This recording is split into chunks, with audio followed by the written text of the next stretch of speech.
Vocês acompanharam o nascimento desse projeto dos sonhos, o Azeita Conversar. Infelizmente, a nossa primeira temporada acabou, mas fizemos esse vídeo com os melhores momentos para que você possa matar aquela saudade do nosso ambiente cheio de trocas, conversas sobre empreendedorismo, harmonização, azeite e gastronomia. Nossos convidados super queridos compartilharam suas experiências e já bate aquela vontade da segunda temporada, né? Será que ela vem? Aproveita esse vídeo e relembra esses grandes momentos e comenta aqui embaixo. Se tiver segunda temporada, quem você gostaria de ver sentado aqui com a gente para bater um papo? E quando ele me avisa, né, e eu fico sem saber o que fazer, Para vocês se situarem no tempo, em 85 essa preciosidade já tinha nascido. Já tinha 2 aninhos. Em 87, quando eu vim para cá, tinha 2 aninhos. E a minha vida estava começando a criar uma forma, né? E aí estava tudo encaminhado, mas acabou tudo ficando sem chão, né? No momento que ele fala que não ia ter mais aquele emprego, né?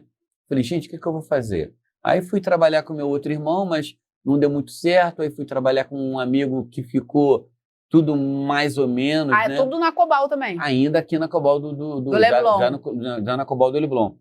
E eu tive o insight de montar uma lojinha com carnes para feijoada. Essa vai ser nova para eles e para mim, porque eu falei assim, gente, eu nunca bati esse papo, nunca conversei sobre isso. Da onde surgiu vamos colocar umas carnes salgadas?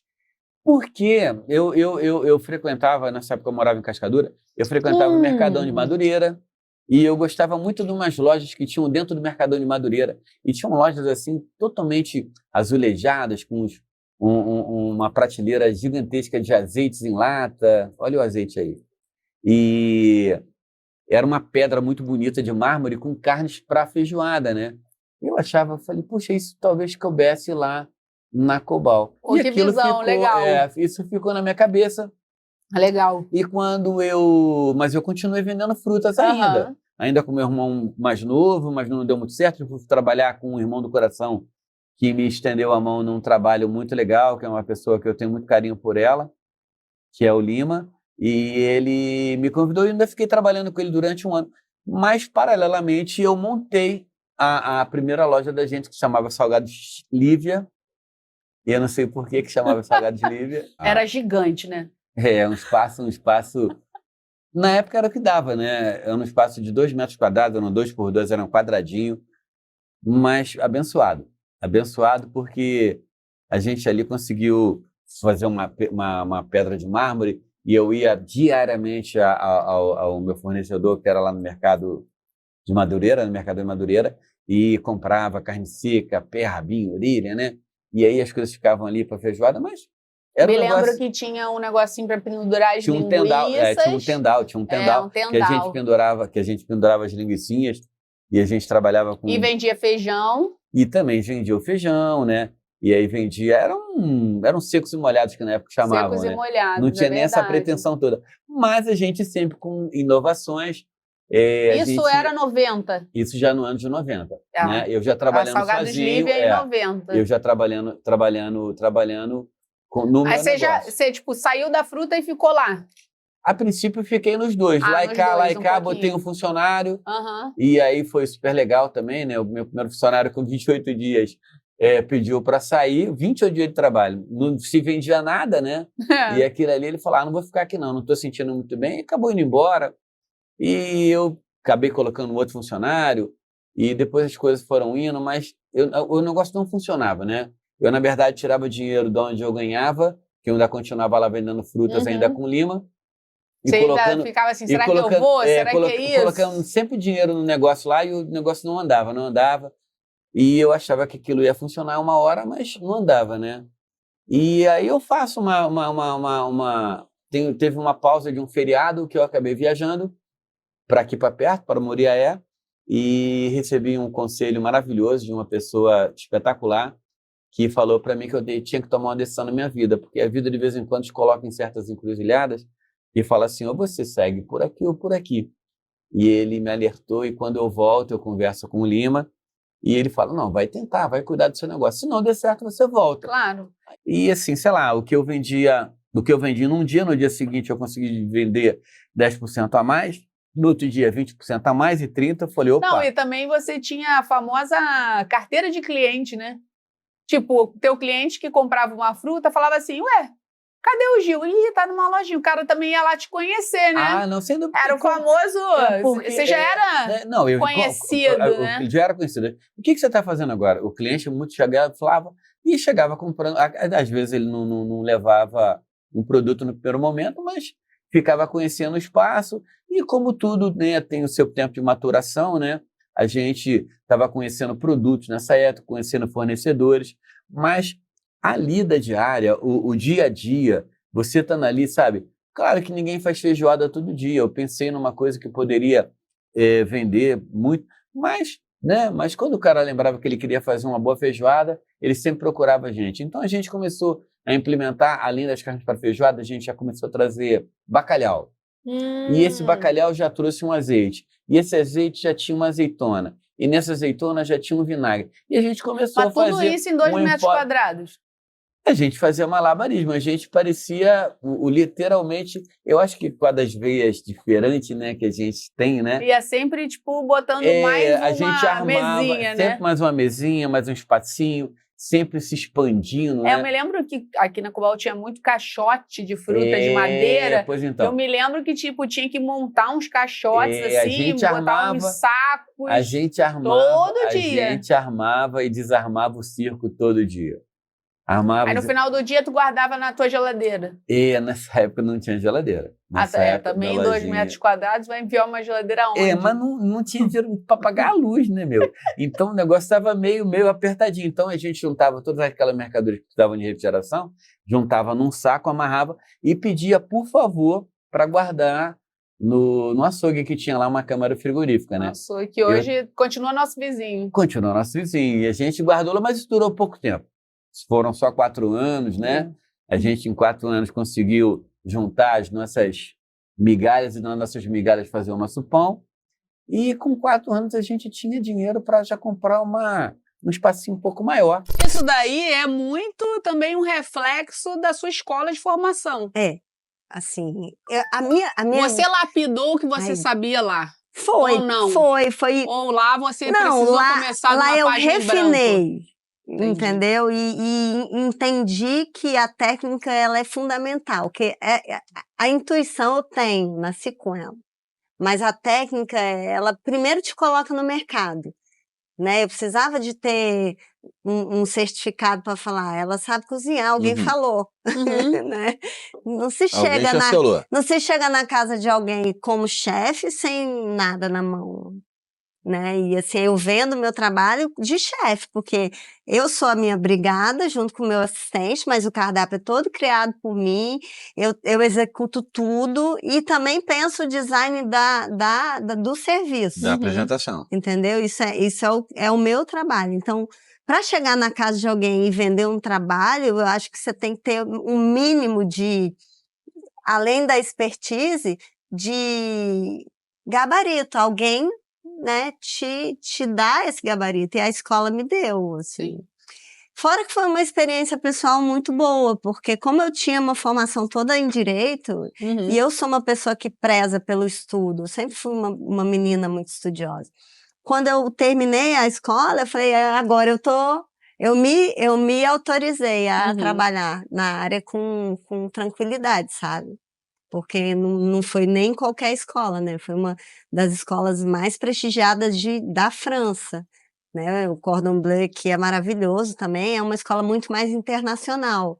A Ferrandi é uma escola extremamente local, que inclusive tem os cursos, que na França tem muito ainda do que a gente tinha no Brasil antigamente, que são cursos técnicos, né? Entendi. Então lá tem um curso técnico de cozinha em várias áreas. Não, isso é importantíssimo. Da hospitalidade, várias áreas, para os meninos que vão fazer segundo grau. Acho que aqui no Brasil quem faz também muito esse braço... É o Senac. É o Senac. Maravilhoso. Né? Eu acho que o Senac tem um braço bem legal, dentro da gastronomia muito importante, significativo, né? importante. importante para o Brasil, né? De fazer, de formar uma mão de obra diretamente com uma garantia de mercado. Mas exatamente, eu percebo muito isso quando a pessoa fala assim, olha, eu sou do Senac, você sabe que teve ali uma supervisão por trás daquele diploma. É verdade. Né? Não é só um papel, teve um acompanhamento. Eu acho que isso é o que falta em determinadas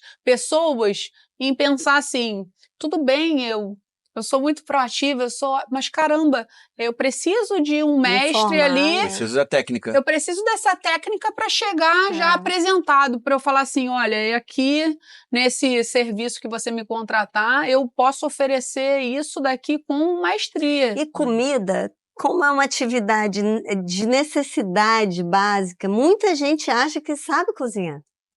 E eu acho que isso é o caso da quebra e da falência de vários restaurantes, de vários microempresários que decidem do dia para a noite, vou abrir um restaurante, a moda agora é o quê? Hambúrguer.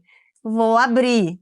Sim, mas sem todo mundo chega na minha casa e elogia o meu hambúrguer. Isso já é um crivo. Não é por aí, né? Maravilhoso para poder abrir. E todas as engrenagens, né? Todos esses estágios que tem que se passar para se montar um negócio, né? Acontece muito de você comprar azeites saborizados que você não percebe o azeite. O azeite é somente uma base que não representa nada. Isso é um calo. Isso é um calo, você, né? É um calo. Mas a gente está tentando desmistificar, sabe, Lívia? Eu corro muito regiões do Brasil para a gente poder levar um azeite saborizado de qualidade. Para você ter noção, semana passada eu estava em Blumenau, eu fiquei de quarta a segunda, participando de feira e tudo mais, e fazendo esse trabalho com as pessoas. Por quê? Muita gente tem contato com o azeite, o primeiro contato com o azeite aromatizado, que não é saborizado, são coisas diferentes.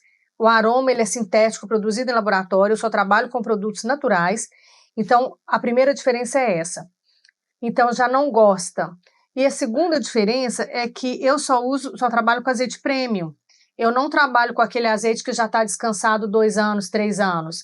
E no mercado, o que a gente vê muito é que as pessoas pegam o azeite já descansado, 2, 3 anos, colocam o aroma artificial, então, na maioria das vezes, não sai um produto bacana para chegar na mesa do consumidor, sabe?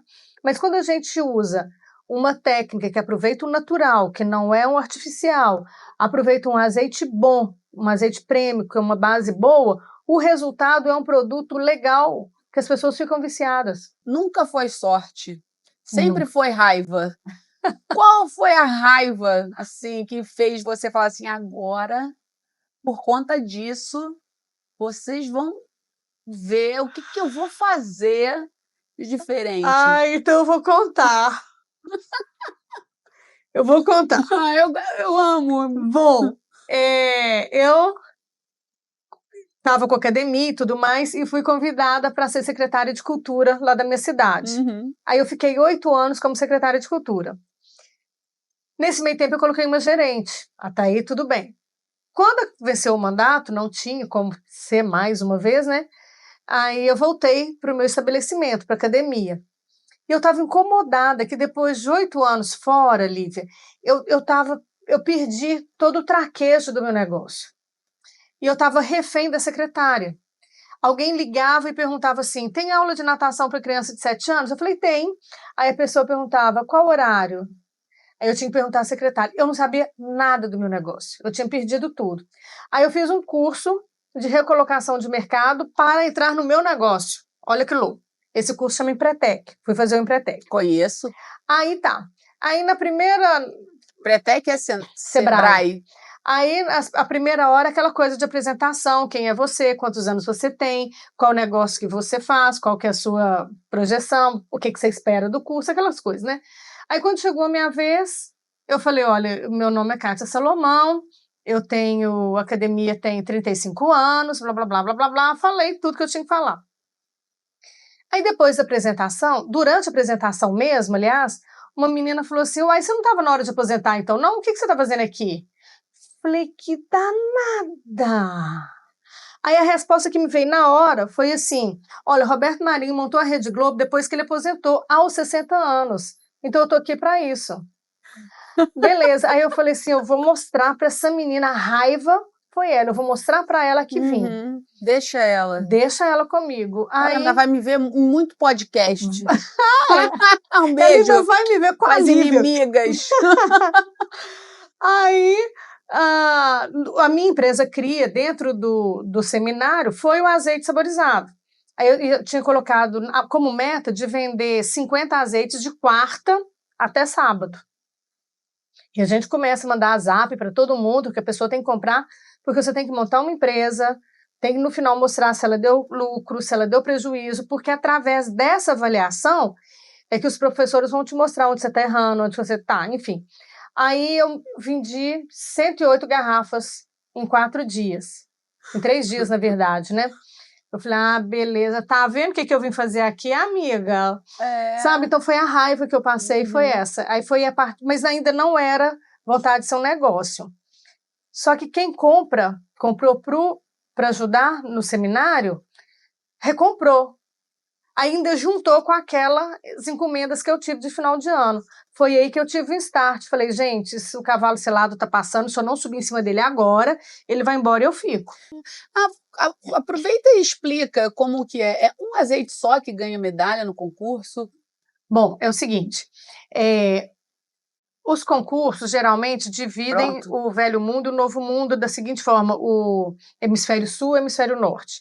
Então, eles colocam o melhor monovarietal Coratina, por exemplo, do hemisfério sul e do hemisfério norte. O melhor blend do hemisfério sul, do hemisfério norte. Né? É porque, para quem não sabe, as nossas colheitas são inversas. São inversas, Justamente por isso que precisa ter 2. Senão um não esperaria o outro. Exatamente. Então, faz a forma de fazer a pontuação é assim, mas faz o melhor do Brasil, o melhor da Argentina, também faz por países. Interessante. Mas saborizado não tem essa categoria de hemisfério sul, hemisfério norte, país, não tem. Só tem o mundo. Então junta todo mundo, coloca dentro do balaio e vão fazer o melhor do mundo. Então assim, eu competi com a Grécia, eu competi com a Itália, enfim. Aí por isso que Vou até colocar meu cabelo para trás.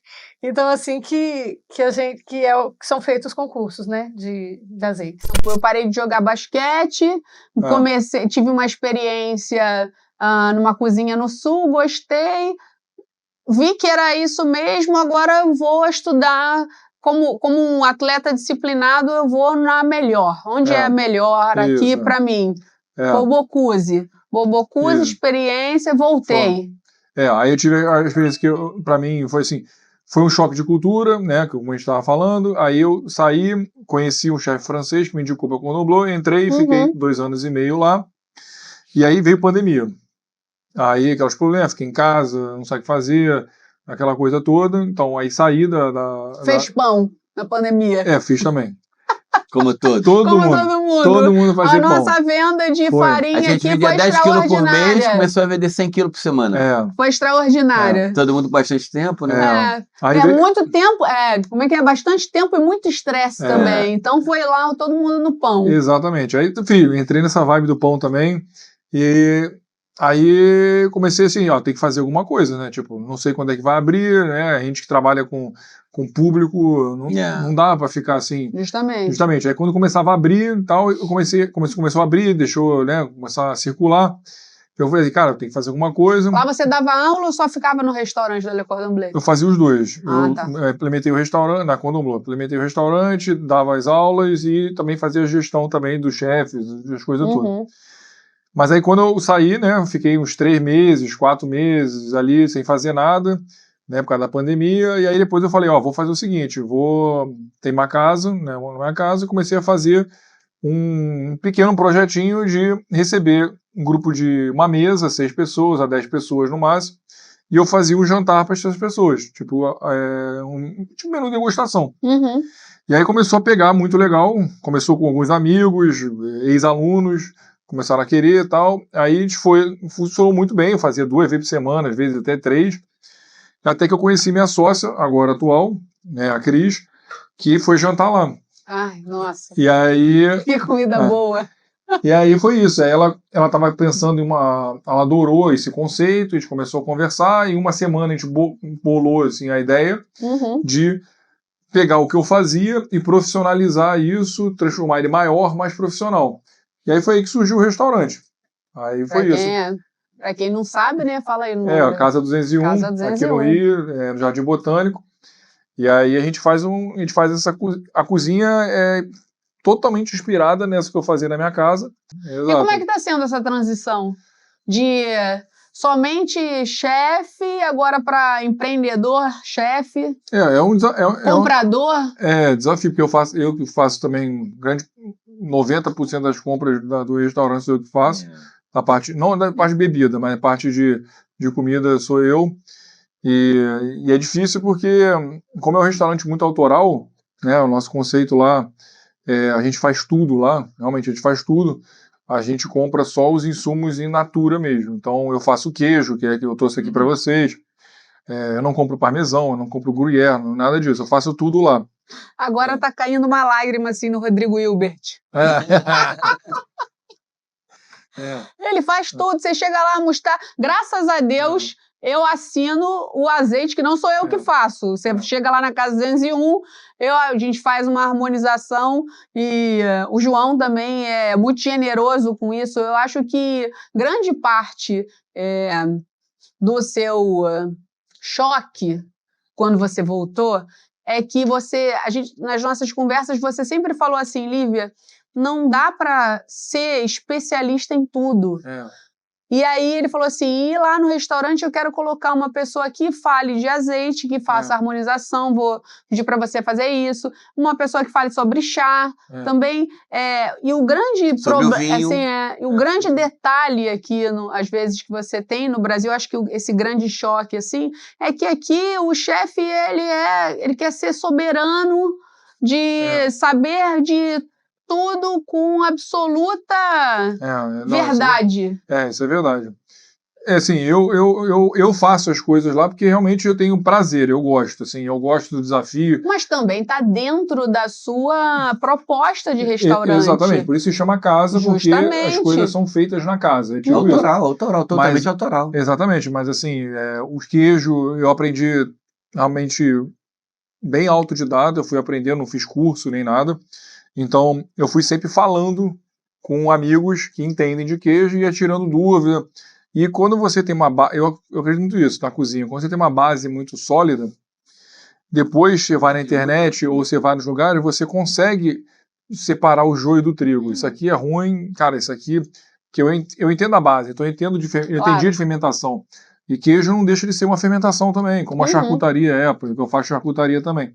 Salame é fermentação também. Então, queijo também vai ter o prazer de ir lá, desde a mostarda, o picles, os queijos da charcutaria, o pão, o jantar. Nossa, sorvete. Que belo pão. Não, falta a gente chegar lá e falar assim, não, essa mesa aqui fui eu que fiz. Às vezes eu não me surpreendo. Aí os trabalhos carpintaria ainda não. Carpintaria não entrei ainda. Eu ainda tô um pouco ocupado com essa questão dessa gestão. E está sendo bom para você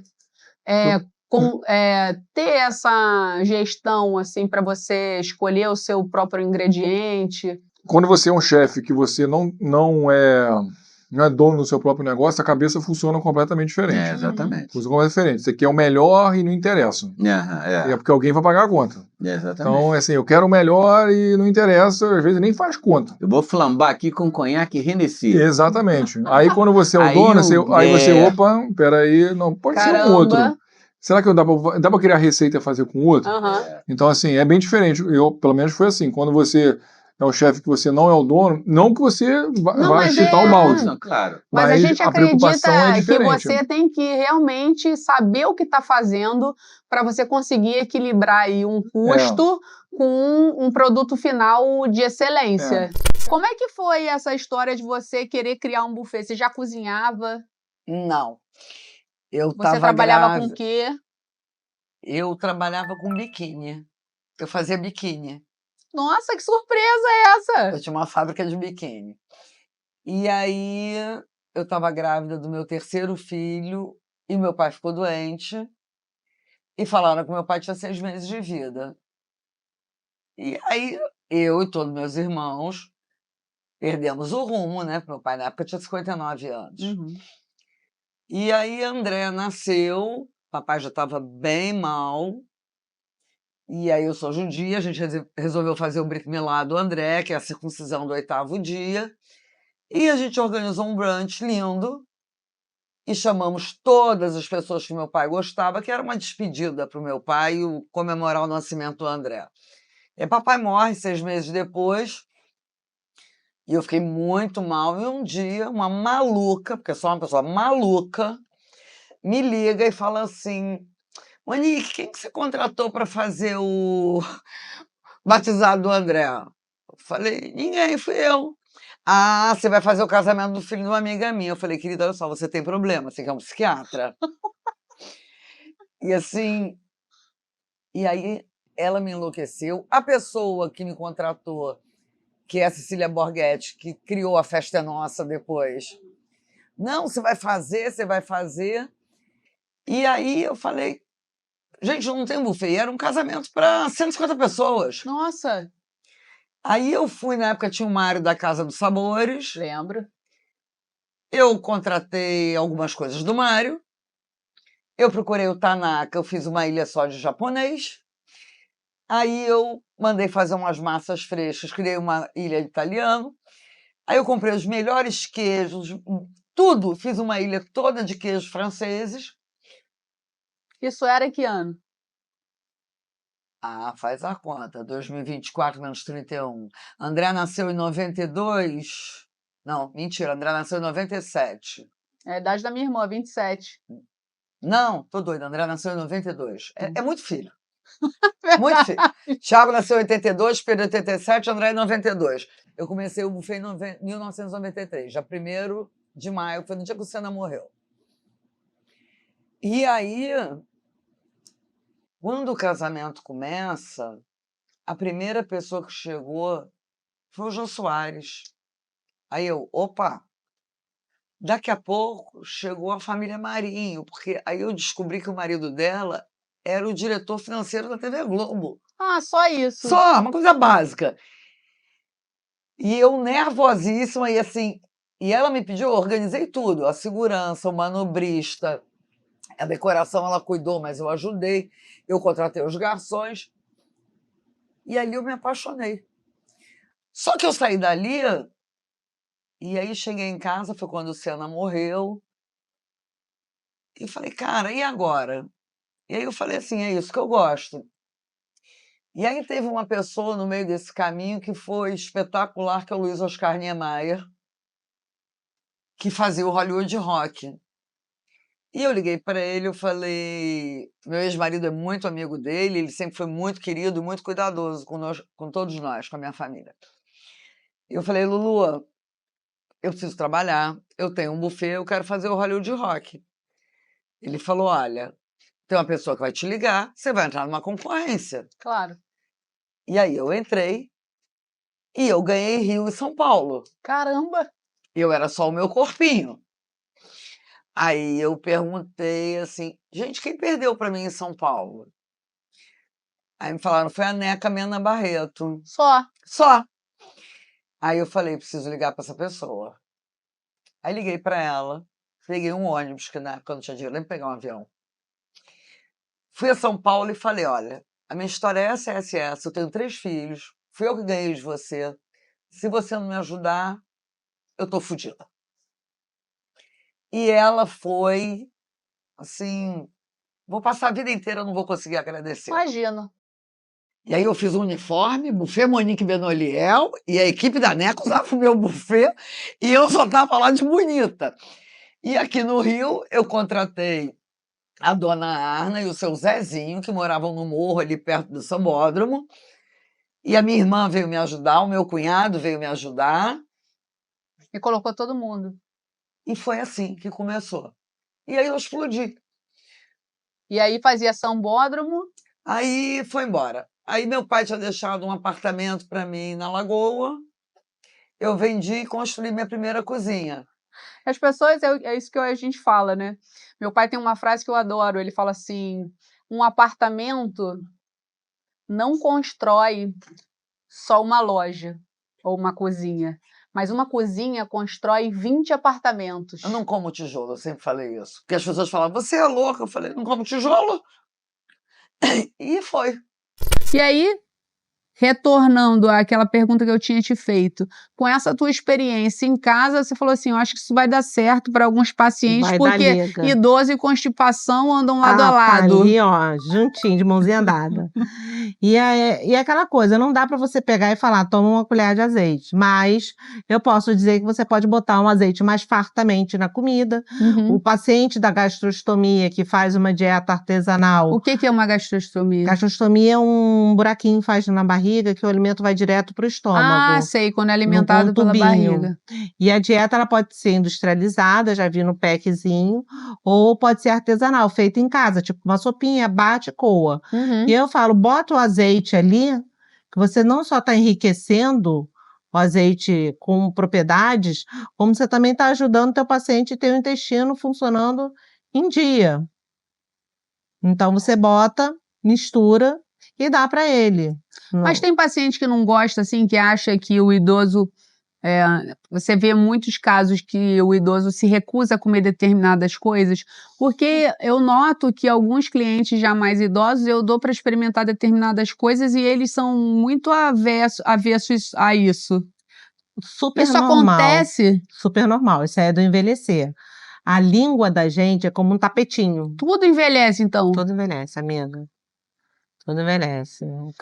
A pessoinha de 80 anos é o dente de 80 anos, é a língua de 80 anos, é o olho de 80 anos, é a pele de 80 anos, é o cabelo de 80 anos. Maravilha.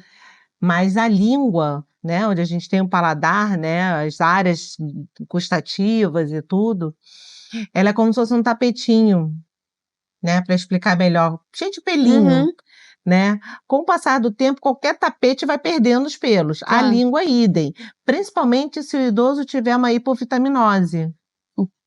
Vitaminose baixa, vitaminas baixas. Ah, tá. Perda de vitaminas. Perda de vitaminas. Que é super comum. Às vezes, mas ele come bem, mas não come as vitaminas. Claro. Ou toma aquele multivitamínico como super conhecido, que é muito de nada. Sim. Então, ele vai perdendo a capacidade de sentir sabor. Entendi. Com isso. E por isso... E alguns paladares só mais específicos e as coisas mais geladas que eles conseguem sentir melhor. Entendi. Por isso que eles são tão avessos a determinados gostos, né? Ou às vezes a gente aqui na loja fatia os frios na hora, às vezes vai dar para um cliente experimentar e fala assim, não curto tanto, mas... Mas dá um doce para você ver. Dá um doce. Então por isso que também o azeite faz muito sentido, porque o azeite, quando ele entra, ele não é um alimento que tem sal. Não. Então ele consegue ali fazer essa harmonia dentro da boca, acho que por isso também que agrada um pouco mais na hora de colocar na comida. Inclusive, o paciente, eles normalmente são desidratados também, porque não bebem água o suficiente. O azeite literalmente azeita a boca, né? Para o alimento mobilizar bem na boca. Mastigar bem, né? Mobilizar na boca. Olha que interessante. Né? Então isso também ajuda na mastigação. Então o azeite pro idoso ajuda ali, né? Sim. Porque muitas vezes eles querem sempre a mesma coisa. Eu vejo, às vezes, algumas amigas que contam pra mim e falam assim, olha, tá difícil de cuidar da minha mãe, porque parece que todo dia é o mesmo alimento, e quer purê, batata, e às vezes é mais difícil, aquilo embola na boca de um jeito. E o azeite ali em cima ajuda. Ajuda, literalmente azeita, né? Ele ajuda a mobilizar o alimento na boca melhor. Porque se você tá desidratado, você tem menos saliva. Esperado isso, né? Se você tem menos saliva, incrível, adorei molha isso. menos o alimento para você comer. Isso tem impactado como positivamente nos seus pacientes? Você tem visto que eles falam assim, nossa, eu tô com mais apetite, ou gostei mais de comer sem ser o industrializado? Melhora essa questão? Melhora bastante. Melhora a constipação, melhora o apetite, melhora a aceitação da comida. Só quando o paciente já está com uma demência mais grave, com estase alimentar, que o alimento fica parado na boca. Você dá o alimento, ele não sabe o que faz com o alimento na boca. Aí é outra coisa. Mas quando está numa fase que ainda tem o prazer gustativo, né? O prazer do gosto, é maravilhoso. Porque o paciente, ele mesmo fala que está mais saborosa a comida. Que bom. Melhor do que comprar, né? E colocar direto. Tem casos que a gente precisa fazer, porque o paciente ele ou perdeu a capacidade de engolir, porque ele está fazendo essa estase, ou ele tem uma disfagia, que é engasgo com a comida muito grande. Sim. E aí é perigoso, tá? Aí então é necessário fazer. Mas enquanto ele pode ter o prazer da comida oral, é o melhor dos mundos. E você faz essa avaliação quando você chega, como é que é teu protocolo? Eu costumo pedir para a fono fazer a avaliação quando são alguns casos específicos de disfagia, tá? Quando é uma queixa só de alimentação, que está refugando a comida, ou que não está aceitando direito, ou que está muito desidratado, muito constipado, aí eu passo a prescrição do azeite, eu mesmo escrevo na prescrição azeite. Não, já vi a tua prescrição. E aí eu eu cheguei pro meu pai, liguei, pai, agora eu já sei. Eu quero ser cozinheira. Pé, pé. Não respondia nada. Aquele silêncio, tipo, pô, agora eu não sei, mas ele não sabia nem o que dizer. Falei, como assim? Eu falei, pois é, eu quero ser chefe. Mas a gente tá falando isso de mais de 30 anos. Ninguém falava assim, tipo... Queria ser chefe. Né, uma jovem, classe média... danou-se a ser cozinheira, todo mundo achava, gente, perdemos mesmo agora, né? Porque a gente também ia nos restaurantes sem essa pretensão de apreciar aquilo. Na verdade, a gente apreciava o restaurante, não o chefe. Não, nem se falava nisso, não tinha nem ainda, não fazia... Quem mudou isso realmente, graças a Deus, vou agradecer ele, o resto da vida, foi Zé Hugo Celidônio. Que foi o primeiro brasileiro a botar uma doma, a trazer chefes de fora, eu colecionava catálogo dele. Quem nunca, né? Aqueles encartes do Globo que ele fazia. E depois as aulas dele lá no Gourmet, que ele tinha lá o espaço de aulas. Aquilo ali eu acho que mudou muito o modo das pessoas verem encararem a profissão. Ele era muito querido, vinha aqui, sempre o melhor contador de causos, né? Eu ia falar, sempre tinha uma história e um produto para indicar, assim, com muita generosidade. Aliás, a gente trabalha com uma flor de sal que chama Sinsal, que é Rio Grande do Norte. Maravilhosa. E sempre foi indicação dele. Fala assim, Gil, compra esse, a gente mantém isso até hoje e vende pra caramba. Não, é maravilhosa e é nossa, né? É orgulho, né, brasileiro, com certeza. Eu fico feliz, sempre me lembro dele quando vendo uma flor de sal. Não, a gente tem que agradecer, nosso meio tem que agradecer. Ele foi a primeira porta, né? E aí, junto, depois Claude já aqui, trocou, ele trouxe o pai do Claude, aí foi trazendo todos os amigos do pai do Claude, então assim, abre, né, essa porta super importante de encarar o cozinheiro, a profissão de cozinheiro, como realmente uma profissão bacana. E aí só que meu pai falou, não facilitou, ele estava certo. Falei, pai, vou ficar aqui, vou fazer. Ele falou, não, vai ficar aí como? Pagar esse curso caríssimo, você vai voltar e vai juntar seu dinheiro para ir para lá. Claro que eu não consegui juntar, porque ia ter que trabalhar uma vida, se não tivesse um pai trocínio, não teria conseguido o que eu consegui. E aí a gente eu fiquei lá um tempo, juntei algum dinheiro, trabalhando com ele. Aí ele falou, tá vendo, eu tinha certeza que você não ia nunca fazer medicina, mas te queria administração, que eu confesso que eu não tenho menor talento, eu achava que era um porre. Né? Mas faz parte de quem quer ter um negócio, foi super importante. Essa uma parte é um calo. E aí fui para a França, finalmente, e tal, aí fiz o Le Cordon Bleu, e aí comecei a trilhar o caminho, fiz os estágios lá, que eu acho que, assim, claro, a escola, a formação é fundamental, tenho o maior orgulho de ter estudado lá, e mais orgulho ainda de hoje, eu acabei de vir hoje de lá até, estava na Le Cordon Bleu aqui do Rio. Então é muito bacana a gente acompanhar essa evolução toda. Quem diria naquela época que a gente hoje ter uma filial, né? Uma filial aqui. Um brinde. Agora toca aí um violão para o pessoal saber que você faz isso. Será que eu vou fazer isso? O pessoal fala assim, não sei como você aguenta ele. E ele fala assim, me dá um violão que eu sou ótimo. Aqui é água, tá, gente? É água, tá? Não é vinho, não. Eu venho daqui a pouquinho. Vai, autoral. Autoral. Cadê a autoral?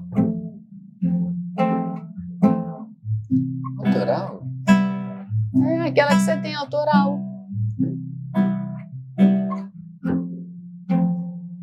Eu gosto tanto dessa música. Ah, não pode, porque cai o vídeo. É porque, sabe por que essa música tem uma frase? Eu sei, mas não pode porque eles tiram do ar.